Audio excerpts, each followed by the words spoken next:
Bonjour à tous, nous sommes le 23 décembre. Nous recevons aujourd'hui Mo qui va nous expliquer ce qui lui est arrivé, ce qui lui arrive. On a affaire à une histoire quasiment transgénérationnelle dans laquelle elle baigne depuis toute petite, au fond sans s'en rendre compte, et la prise de conscience est relativement récente et évidemment brutale par l'apparition du harcèlement électromagnétique. Voilà. Bonjour, est-ce que vous pouvez nous raconter un peu votre histoire en commençant par le commencement? Bonjour, est-ce que je précise la zone géographique, juste une zone? Ou une Bon, zone, oui. proche de Paris, Île-de-France. Euh, j'ai emménagé en 2017 sur Paris et c'est vrai que j'ai eu beaucoup de difficultés souvent. Euh, voilà, ça commence, j'ai du mal à... Je sais pas si on peut... Non, non, laissez, c'est du naturel. Il vous empêche de dormir. Il est normal que vous ayez des difficultés à vous concentrer. Et comme il vous agresse probablement à l'instant même, c'est aussi quelque chose qui est naturel, entre guillemets. Vous n'avez pas le gommer. Vous en êtes victime. Et puis le sujet est tellement ample que c'est vrai que je sais même pas par quoi commencer. Bon, je vais commencer quand même par le coup dur récent. Donc, comment je me suis vraiment aperçue que j'étais traquée, harcelée véritablement et torturée. C'est justement la torture qui a fait c'était une vraie claque de prise de confiance. C'était donc en avril de cette année. Donc, pour le contexte particulier, c'est vraiment un mois après que je perde mon emploi. Et c'était la première fois depuis très longtemps que je me retrouvais donc isolée dans mon logement, célibataire. Au préalable, j'ai subi du harcèlement par différents voisins de mon immeuble. Et les dernières semaines étaient très, très particulières parce que je me suis rendu compte que mon voisin qui loge juste au-dessus de moi euh, exerçait une traque domestique manifeste, c'est-à-dire il me suivait, il faisait bien en sorte que j'entende ces bruits de pas juste au-dessus de ma tête, et c'était constant, du matin au soir, durant la nuit. C'était de plus en plus manifeste. Au début, c'était subtil, je pensais que c'était quelqu'un qui travaillait chez lui. Je ne savais pas ce qu'il faisait dans la vie, je pensais même qu'il était sans emploi, parce qu'il était vraiment constamment chez lui. Euh, Et donc en avril, donc, pour revenir sur la semaine clé, 3 jours au préalable, ils ont installé un portique de sécurité entre mon appartement et tout le reste de l'immeuble. Je pense que ça y a un lien. Oui, Euh, effectivement. et ils ont attendu. Donc la première nuit, j'avais invité ma sœur plusieurs semaines auparavant. C'était prévu, disons, plusieurs semaines auparavant, planifié, que ma sœur vienne passer 3 jours chez moi avec ses deux petits. Donc elle est venue et en pleine nuit, j'ai commencé à me faire suivre par le voisin et là vraiment attaquer. C'est-à-dire que j'ai ressenti des douleurs insupportables, comme si je vais décrire des rayons laser, hein, mais c'était vraiment une sensation de d'onde laser qui frappait au niveau du front et qui traversait jusque la nuque. Et ma réaction, c'était de bouger dans mon appartement. Et là, il continuait donc à me suivre. Et dès que je me déplaçais, la douleur diminuait un petit peu. Et dès qu'il revenait juste au-dessus de ma tête, c'était comme des tirs, en fait. Il y Et avait donc au niveau votre sœur ne ressentait rien. rien du tout. Elle continuait, donc, je croyais, à dormir. Après, avec du recul, enfin, ouais, après coup, plusieurs semaines plus tard, elle m'a expliqué qu'en fait, elle était dans un semi-sommeil et qu'à un certain moment, elle était éveillée et qu'elle avait bien constaté que je me faisais suivre. Donc, c'était pas des bruits dans ma tête, c'était vraiment concret. Elle me l'a confirmé. C'est ça qui a aussi apporté un petit peu de crédibilité vis-à-vis de ma propre famille. J'ai pas entière crédibilité parce que tout ça est une histoire de fou. Mais quand même, ma sœur qui a constaté des choses, ça quand même, ça m'a aidé dans le récit auprès de ma famille. Les attaques, pendant les 3 jours qui suivront, enfin les 2 nuits plutôt, ça sera très compliqué, mais pas aussi violent que la première. Ils ont attendu donc le départ de ma sœur, sachant que je ne sais pas si ça a un lien. Le lendemain de cette attaque, ma sœur est tombée malade. Et le surlendemain, le dernier jour, c'est mon neveu qui est tombé malade, le plus grand des deux petits qui a une dizaine d'années. Il est tombé malade, pareil. Des maux dans les intestins. Et eux n'ont forcément pas fait de lien avec. Parce qu'à chaque fois qu'ils se sentaient mal, c'était, il faut le préciser, chez moi. Mhm. Et, et là, quand ils sont partis, là, c'était le début du cauchemar. C'est-à-dire il m'a bien fait sentir, le voisin, que je ne pouvais pas rester chez moi. Donc, il m'a envoyé comme des tirs sur tout le corps. Et c'est vrai que j'ai testé plein de choses. J'ai mis aussi du papier d'aluminium. Et c'est vrai que quand je mettais le papier d'aluminium, j'entendais des petits. Je vais vous Mhm. imiter le bruit, hein, ça faisait vraiment des. Mhm. Voilà, donc j'ai essayé d'enregistrer ces sons via mon téléphone. Et à chaque fois que je mettais play, il n'y avait plus de tirs. Donc j'ai réussi à en avoir peut-être quelques-uns, mais Non, non, vous beaucoup. n'êtes pas la seule à décrire hein, probablement ce champ électrique trop important et qui a lui des craquements, puisqu'il y a un certain niveau énergétique reflété par l'aluminium, ben, c'est exactement ce que vous entendez quand vous mettez une feuille d'aluminium dans un micro-ondes. Ouais. Donc après, c'est quand j'insistais pour essayer d'enregistrer ce type d'attaque, j'ai eu une sensation que c'était un nouveau type d'attaque. Et là, comme un rayonnement beaucoup plus ample, et c'était comme si toute la pièce C'est ça.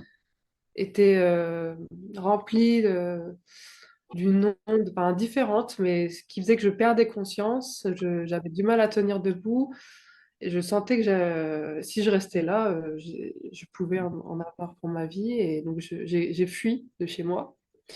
Et il faut préciser une chose, c'est que donc je partais en journée et quand je revenais le soir, donc là c'était vraiment à la suite de toutes ces attaques, le soir il y a eu une véritable attaque. Non seulement je me sentais mal, mais donc j'ai décidé de quitter même en pleine nuit mon logement. Et à ce moment-là, ils se sont amusés, je pense que c'était comme une chasse à l'homme, hein, je pense. Et ils ont vraiment mis le feu de départ et j'ai entendu 3 tirs, mais vraiment des tirs que j'ai entendus vis-à-vis de la matière qui était impactée sur mon tapis de sol en caoutchouc au niveau de ma cuisine. J'ai entendu. Et le troisième, je ne l'ai pas entendu, mais je l'ai senti sur ma main, sur mon doigt. Et le lendemain, j'aurai une cloque. Et elle sera percée et ça fera après comme une trace de brûlure. Donc là, je me dis, je suis dans un film. Voilà. Et j'ai dû fuir de chez moi pendant plusieurs jours d'affilée. Donc, j'ai quasiment passé un petit peu moins d'une semaine sans dormir et en étant traquée partout dans Paris. Euh, C'était vraiment, ils m'ont poussé jusqu'à mes derniers retranchements physiques et mentaux. Euh, Quand vous êtes à l'extérieur de chez vous, même dans la nature, vous êtes attaqué aussi? Ah oui, partout. C'est-à-dire que après ces attaques, je me suis dit, bon là, je me suis fait aider pendant une journée. Bon, les gens ne comprenaient pas et dès qu'ils ils sont venus chez moi, j'avais vraiment peur en plus de revenir chez moi. J'avais la boule au ventre. Donc je suis revenue accompagnée de 2 personnes et ces 2 personnes, une fois parties, il n'y avait aucun bruit. 5 minutes après leur départ, le voisin s'est manifesté pour montrer, voilà, je suis là. Quand tu es toute seule, t'inquiète pas, on est là. Et bah, tout de suite, j'ai pris une chambre d'hôtel dans 1 kilomètre. Et et donc, j'ai entendu des bruits que j'avais déjà entendus précédemment au-dessus de chez moi. C'était comme des bruits de meubles qu'on déplaçait. Et donc, dans cette chambre d'hôtel, j'ai entendu les mêmes bruits dès mon arrivée. Je me dis, oula, Oui, j'espère qu'il n'y a pas les... c'est quand même extraordinaire parce que visiblement, ce matériel visiblement lourd et puissant était déjà dans l'hôtel avant que vous n'arriviez. C'est facile à préparer puisque si je suis traquée, surveillée au niveau de mes mails, de mon téléphone, on C'est pouvait ça. savoir à quel établissement j'allais me rendre. C'est ça. Donc, ils avaient préparé tout ça. Oui, et là, 5 minutes après les bruits, tac, je ressens des tirs partout sur le corps, sur le crâne, et c'est encore une nuit blanche qui va me faire passer. Et là, comme je vous dis, ça faisait plusieurs jours de trac, physiquement, j'étais épuisée. J'ai attendu 5 heures du mat, avec grande difficulté. Bon, il y a une chose qu'il faut savoir, c'est que le plus longtemps possible, je suis allée dans la douche parce que l'eau, je m'en suis rendu compte, me protégeait un peu, Tout à diminuer les fait. douleurs. Mhm. Donc j'ai passé 2, 3 heures dans la douche et dès que j'ai supporté encore 1 heure et demie, 2 heures dans l'hôtel et je suis partie à 5 heures du mat et 5 heures et demie, j'ai attendu que les premiers métros réouvrent et hop, j'ai pris C'est ça. direction la gare, retour au berceau familial. Et donc c'est à 400 km de Paris et les attaques ont perduré dans le train se sont un petit peu calmés quand je suis arrivée, mais comme j'ai parlé, je pense, un peu de tout ça, la nuit qui a suivi était la pire de toutes. Chez vos parents, Chez ma grand-mère. quand même. Pire, pire. J'ai cru que j'allais mourir parce que c'était des Oui. attaques vraiment dans tout le corps, à l'intérieur des intestins, euh, des tirs, vraiment, j'ai l'impression que ça venait de l'extérieur, et plus des, comme si on compressait mon cerveau. J'étais à terre, je pouvais même plus me relever. Et pendant des heures C'est ça. comme ça. Chez- Oui. Et chez votre grand-mère, vous avez l'impression que les tirs venaient d'un voisin Euh, il faut savoir que donc c'était une maison, je dormais au premier étage. Et à un moment donné, j'ouvre la fenêtre et je regarde dehors. Et c'est vrai que bon, il faisait nuit, mais j'ai aperçu un drone blanc. Je, D'accord. je me suis dit, je me fais quand même pas surveiller par un drone. C'est quand même pas pour moi ce truc. Et je sais pas. Je peux pas vous dire, mais en tout cas, je l'ai vu. Un Il drone est en pleine nuit. un drone en pleine nuit, pas très loin de la maison, je dirais, Mhm. à vue de nez, je sais pas, 100 mètres, C'est ça. 150, je sais pas. D'accord. Mais c'était davantage, à votre avis, un drone de ciblage ou un drone d'attaque? Aucune idée. Aucune idée. D'accord. Je savais même pas si c'était pour moi. Oui, enfin bon, coïncidence. Des voix dans la tête? Non. Non. Euh, vous avez l'idée de pourquoi ils vous ont choisi?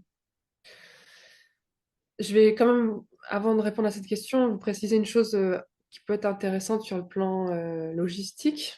C'est que le lendemain, j'étais tellement mal que je suis allée aux urgences. Je me suis fait ausculter. La plupart des gens étaient de bonne foi, je l'ai senti. Et impuissants, ils me l'ont dit, ils ont été humbles et ils m'ont dit on ne connaît pas tout ce qui est ondes électromagnétiques. J'ai pas, voilà, j'ai donné les grandes lignes pour essayer de décrire le mal que je ressentais, parce que c'était un mal constant, vraiment, tout le temps, des maux de crâne insupportables. Et voilà, ils ont pas su, on a fini par faire un scanner, et avant mon départ de l'hôpital, le dernier interlocuteur était une femme, une jeune femme de type un peu séfarade, très belle femme, neurologue, et qui m'a vraiment parlé avec condescendance. Elle m'a expliqué qu'elle connaissait en gros très très bien mon problème. J'aurais moi-même pas pu mieux décrire ce que je ressentais qu'elle. Elle m'a vraiment dit, est-ce que vous ressentez ci, ça, ça? Je ne vais pas décrire, mais en gros, c'était vraiment ce que j'avais, quoi. Ce qu'elle me décrivait. Elle me dit, non, écoutez, c'est du stress. C'est parce que vous avez vécu des traumatismes et là, ça remonte dans votre conscience. En gros, je vais vous prescrire des antidépresseurs et vous allez suivre une thérapie avec un psy. Voilà. Donc, et Ah, elle m'a fait comprendre aussi qu'elle connaissait un de mes secrets que je vais pas dire ici, mais à demi-mot, elle m'a posé une question qui voulait dire qu'elle savait sur quelque chose on voit très bien qu'elle est là pour deux choses. Un, pour vous dire qu'elle comprend parfaitement ce que vous ressentez, c'est-à-dire je sais de quoi tu es victime, et en même temps, je sais ce que je dois faire pour ne pas t'aider. comment s'est conclue la discussion qui n'a pas duré plus de 5 10 minutes, donc c'était vraiment expédié. Euh, En plus, j'étais assise, elle était debout, vraiment, elle me regardait de haut. Je vous dis vraiment, même sur le plan physique, non verbal, il y avait une domination et pas du tout de bienveillance. Et donc, je lui demande, est-ce que je peux avoir accès donc aux photos du scanner? Et elle me répond sèchement, je viens de vous dire qu'il n'y avait rien. Pourquoi vous voulez les voir? Et je dis, parce que je veux voir les choses de mes propres yeux. On me dit, ce sera dans le dossier, on vous fournira le des rentes. Voilà. Et clac, elle part. Voilà, vraiment un peu outragée de ma question. Oui, enfin, c'est du théâtre, enfin, elle fait partie, elle fait partie du réseau, hein, c'est tout à fait évident. Ah oui, Enfin, donc, vous me donnerez des noms quand nous oui, serons off. j'ai déjà oui, complété le fichier, mais comme je vous avais dit, il y avait eu quelques Mais, bugs. Tous les noms sont compilés, hein, même le mhm. sien. Euh, donc, à la suite de ça, c'était prévu. J'ai même hésité à annuler, mais j'avais quelques semaines de voyage à l'étranger, donc en l'occurrence en Espagne, plusieurs endroits en Espagne. Et j'ai- voilà, ça a perduré en Espagne, à l'est de l'Espagne. J'ai traversé tout le pays, Barcelone pareil. Ensuite, j'ai pris l'avion pour aller sur une île à Tenerife. Là, c'était mais summum aussi. Et puis là-bas, il faut savoir que c'est vraiment une ambiance très, très, très glauque. Je ne conseille personne d'aller passer ses vacances là-bas, sauf si vous souhaitez tester le tourisme sexuel. Voilà. C'est assez frappant de voir que, à mon avis, il y a beaucoup d'argent qui est fait là-dessus. Bref. Oui, il semble, pour moi j'y ai été quelques fois, mais m'était laissé dire que Tenerife était sous la coupe d'un certain petit nombre de personnes qui faisaient exactement ce qu'elles voulaient. Hum. On pourra en discuter, c'est intéressant. Mais voilà, pour vous dire que sur une amplitude, sur le plan géographique, j'étais traquée partout, Partout, vraiment. partout. Ah, à ce propos, vous avez l'impression d'être implanté? Bah, en fouillant, après tout ce qui m'arrive, moi j'ai besoin de m'informer. J'ai fait tous les forums, tous les sites euh, et j'ai eu la chance donc d'être trilingue, donc j'avais accès à énormément de contenu. Et parmi ces contenus, il y a une personne qui avait laissé un commentaire en disant ceux qui se sont fait opérer des tympans, réfléchissez. Il y a peut-être la piste des implants. Et donc moi, tout de suite, ça me fait un petit choc parce que dernière année de maternelle, j'ai été opérée j'allais dire implantée, mais j'ai un doute parce que ça correspond en fait à un souvenir, un des derniers souvenirs que j'ai, parce que j'ai eu toute ma vie des problèmes d'insomnie.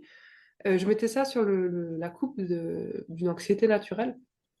Et à l'heure d'aujourd'hui, j'ai compris que ce n'était pas du tout le cas. Et ayant fait énormément de travail sur moi, je comprends que c'est pas du tout le stress qui a un rapport avec ça, puisque je continue d'avoir des gros problèmes d'insomnie. Et donc, comme je vous disais, un des souvenirs marquants de la maternelle, c'est le plafond que je fixe comme ça, sans possibilité de pouvoir m'endormir. Et ça correspond, j'ai été chercher même mon dossier médical à l'année où j'ai eu l'opération, voilà, C'était en quelle année? en 99. Donc c'est pour ça que dans l'introduction, je vous ai dit que je pensais que c'était dès le départ que vous avez été sélectionné, peut-être d'une manière transgénérationnelle. Bon, mais ça, peut-être dans une deuxième interview, on en Oui. reparlera. Euh, est-ce que vous pourriez quand même peut-être, dans l'histoire du choix, parce que on ne voit pas bien pourquoi vous avez été choisi, vous, même si nous avons, vous et moi, quelques petites bribes, mais vous pouvez quand même peut-être nous raconter l'histoire, gabonaise. Oui, alors il faut savoir que je suis vraiment très, très curieuse et quand on me parle d'un sujet, j'y vais, je creuse. Et un jour, on m'a parlé de la franc-maçonnerie. Je creuse, je m'informe et bon, je tombe un peu des nues sur tout ce qu'on peut en dire. Je garde des réserves, mais voilà, je commence à m'informer de temps en temps sur ça. Je fais pas forcément de lien directement, hein, mais en gros, je, je tombe sur un étudiant en fac de droit qui, en soirée, insiste très, très, très, très, très lourdement pour faire ma connaissance. Au début, donc j'ai décliné, décliné, mais comme j'avais, surtout à l'époque, des barrières très fines, surtout au niveau comment dirais-je, de ma force de, comment dirais-je, j'étais très, très facilement, je sais pas, je cherche mes mots, mais Influençable? influençable, on va dire, hein, on va résumer comme ça.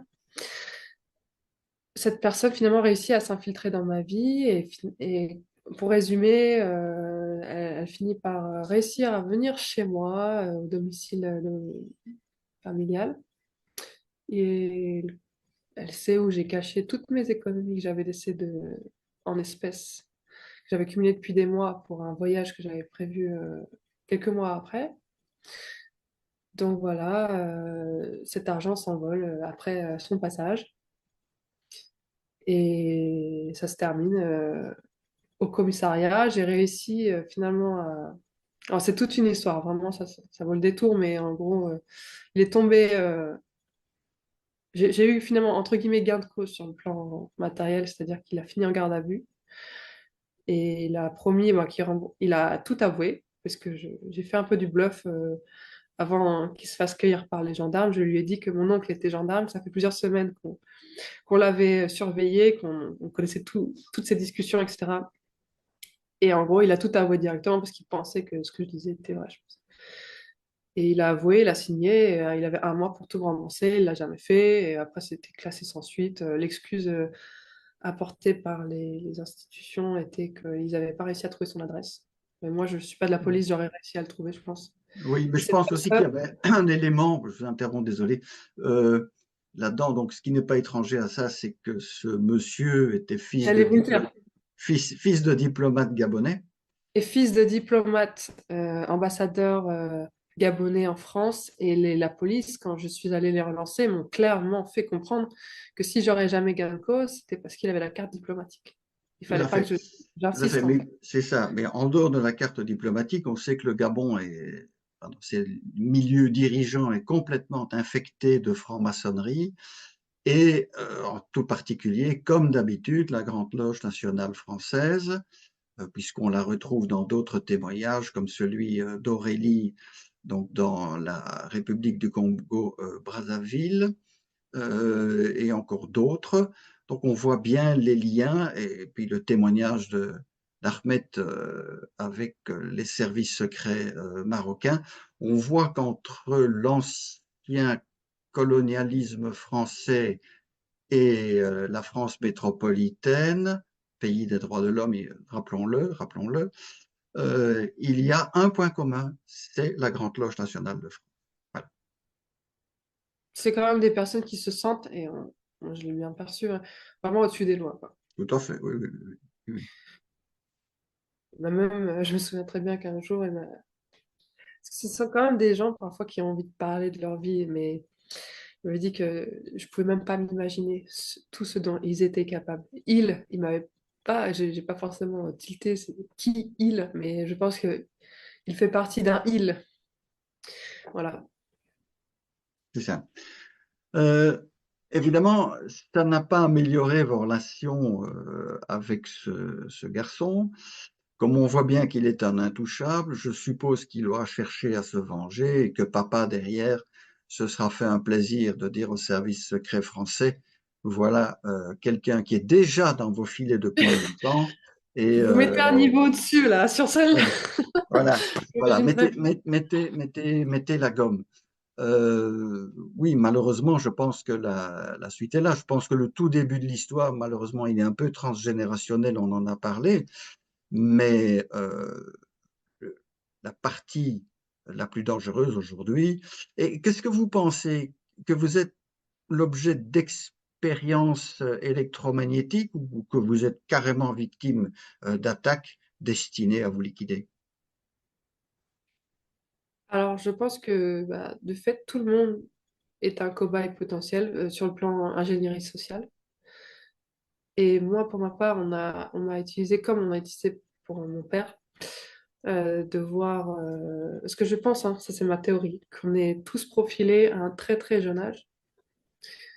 Et je pense que j'avais des capacités pour, sur le plan social, grimper assez rapidement, parce que j'avais un potentiel sur le plan des études. Et je pense que le fait de priver quelqu'un de sommeil peut amoindrir en fait ce potentiel. Et donc, je pense que le plus gros des études euh, qui ont été faites sur moi, c'est par rapport à la privation de sommeil, comment on peut évoluer un esprit qui n'a pas tout son sommeil constamment. Voilà. Il y avait ça, il y avait aussi beaucoup de. Avec le recul, je me dis qu'ils ont essayé d'influencer mes humeurs pour toujours me pousser dans mes retranchements sur le plan de la colère. Parce que des fois, même plus récemment, je me suis rendu compte que je m'énervais et après coup, juste après coup, je me demandais pourquoi je m'étais énervée. Et comme j'ai conscience que toutes ces armes ne sont pas forcément douloureuses, hein, il y a beaucoup de choses qui sont pratiquées, qui sont indolores, et c'est pour ça que beaucoup de gens ne s'en rendent pas compte, qu'ils sont des cobayes. Mais c'est comme ça, je sais pas si vous connaissez le jeu vidéo Les Sims. Non, bah, ceux qui vont écouter, je pense qu'il y en a beaucoup qui connaîtront. C'est un jeu vidéo où on gère la vie des gens, on décide de leur mettre telle humeur, telle. C'est ça. Voilà. Bah, nous, quelque part, on est des Sims et ils s'amusent avec nos nerfs, avec nos humeurs, avec Mhm. tous les Oui, éléments de notre vie. c'est ça. Oui, oui. On Et reprécise bien à tous ces gens, tous ces criminels qui, soi-disant, ne font qu'obéir à des ordres, qu'ils sont une quantité négligeable et qu'une fois qu'ils auront servi, ils seront également liquidés, qu'ils ne se fassent aucune illusion là-dessus. Voilà, donc. pour répondre à la question, le cœur de votre question, c'était pourquoi sur quoi j'ai été utilisée. Je pense que j'étais donc déjà surveillée de par la personnalité un peu réfractaire de mon père. Ils se sont dit, bah, celle-là va peut-être finir comme son père, il faut surveiller. Et en effet, ben, j'ai très vite saisi l'ampleur des corruptions, mais sans penser à un complot assez global, hein. Mais je vois en fait les problèmes de corruption à petite échelle et je peux pas m'en empêcher d'aider les gens qui en sont victimes ou moi-même de me révolter contre les injustices dont voilà, je suis pas, je courbe pas les chines, on va dire. Mhm. Donc, et en plus, je parle. Et je parle dès que je peux aux gens. Et ça, c'est vraiment pas un profil intéressant pour eux. Donc, ils veulent me casser psychologiquement, que je la ferme définitivement. Et si je continue, même si c'est pas quelque chose que je fais, voilà, j'ai pas je parle pas sur Internet, j'ai pas une grande influence, vraiment pas. Je suis personne. Et c'est pour ça que, ils m'utilisent comme cobaye, voir s'ils peuvent déjà, dans un premier temps, faire en sorte que je me suicide. Oui. J'en profite pour dire que les témoignages sont une composante essentielle de la défense des individus ciblés, mais également du reste de la population, parce que ce que vous vivez comme entre guillemets expérience sera établi à une grande échelle, à mon avis, dans un avenir assez proche. Euh, il faut savoir que perdu pour perdu, parce qu'ils ne lâchent jamais un individu une fois qu'il a été sélectionné, au bout du bout, ils veulent le tuer. Faut être très clair. Et il y a deux façons de mourir. Il y a une façon de mourir en se laissant assassiner progressivement ce qu'ils veulent et dans le silence, ou d'avoir le courage de faire ce que vous faites, c'est-à-dire dire, bon, ben, il arrivera ce qu'il arrivera, mais je reste un être humain, comme vous venez de le dire, capable de se défendre, de rester debout jusqu'au dernier moment face à quelque chose de particulièrement dégueulasse. Et je vous remercie en tout cas d'avoir témoigné là-dessus. On pourra peut-être envisager, puisque nous allons arriver au bout de l'émission, une seconde émission dans laquelle on replongera dans votre parcours, mais une fois celui-ci établi comme on vient de le faire, vous pourrez donner plus de détails intéressants euh, dans une seconde interview. Ça me paraît bien, ça me paraît cohérent. Est-ce que ça vous conviendrait? Oui, sans problème. D'accord. Pas de Alors, souci. J'ai beaucoup de choses à dire qui pourraient peut-être aider les gens. d'accord. Alors, on va Oui, sans peut-être en problème. rester ici parce que visiblement, nous avons une communication Internet qui est instable. On mettra ça sur la coïncidence. Comment? Qui commence? La coïncidence. Et je vais vous souhaiter le moins mauvais week-end possible, des meilleures possibles fêtes de Noël. Et donc, on se retrouvera en 2024. Et une fois encore, merci et bravo pour votre courage. Merci à vous et très bonne fin d'année et bon courage à tous. Voilà.